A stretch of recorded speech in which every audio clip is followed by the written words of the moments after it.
All right, hello, everybody. Welcome back to Ultra Keller Real Estate. Sorry for the delay.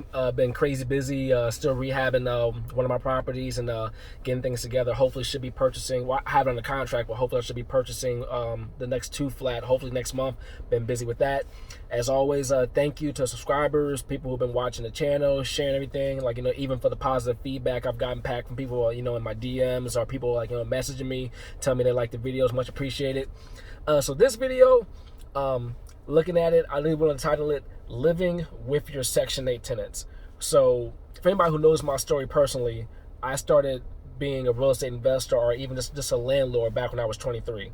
So, I've always lived with my tenants and I've always had Section 8 tenants. And I know certain people have the stigma as far as they look down on Section 8. They think it's all crazy. They think it's all this. Think it's all that. People they think people are going to tear their apartments up. And I'm sure some of that stuff is true.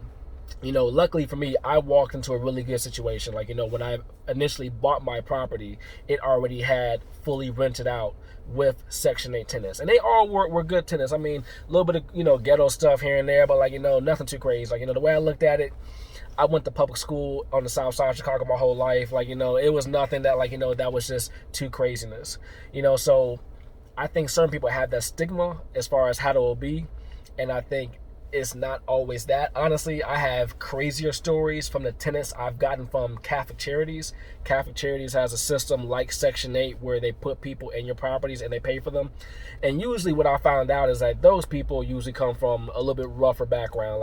They're domestic violence survivors, maybe they're going through substance abuse, all that type of stuff, and which can still happen with Section 8, but just my luck so far, the crazier stories have happened with the Catholic Charities tenants. So living with Section 8 tenants, I mean, is no different than living with your regular tenants. I mean, the main thing that I do is I make sure I communicate with people and I talk to people. Now, have I been cussed out and it's not been my fault? Yes. Have I had people take their bad day out on me because it was something that I didn't do, but something going on in their personal life is happening? So when you have an interaction with them, they're mad at you for no reason. Yes. Have I had to deal with weed smoke in the hallways? People not being as clean as they should be inside or outside the building? Yes.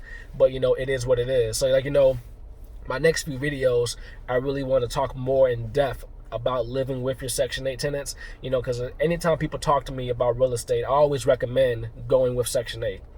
People have asked me over the past year how it's been with COVID, and I always tell them that for me it's been fine because I get paid on the first of the month every month.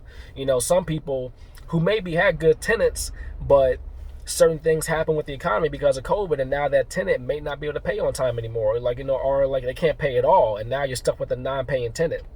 Which does happen. So luckily for me, all my Section 8 tenants, they pay a small portion. Actually a tenant who I have right now, she pays the highest out of any person I've ever had in the past 11 years.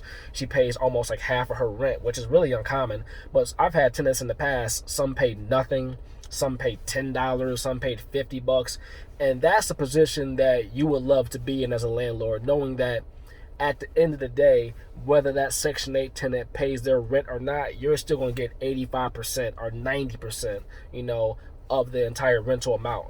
So you'll still be all good because at the end of the day, it's an investment in your business. And most people, when they get into real estate, they have mortgages. I have mortgages on 2 of my properties. On 1 of them, I don't. So you just want to put yourself in a position where you make sure that that monthly payment for your mortgage is always paid and you're not stressing about that. So more videos are coming up soon. I'm gonna go into different stories about Section 8 tenants who I had to live with and crazy situations and how to manage one, as a landlord, managing your emotions when you're talking to tenants, because it's the worst thing in the world for you to become emotional when talking to them, because 9 times out of 10, if they're mad, they're already emotional toward you when communicating. So the best thing, staying calm, staying focused, playing the long game in the end, not the short game. We don't want to win the battle and lose the war, because I do know landlords who have, tried to do that and it always comes back bad on them. So look forward in the future, more kind of chronicles about living with Section 8 tenants and also living with my Catholic Charities tenants too. All right, till next time, keep on subscribing to the channel. Thank you for all the motivational talks, everything, muchly appreciated.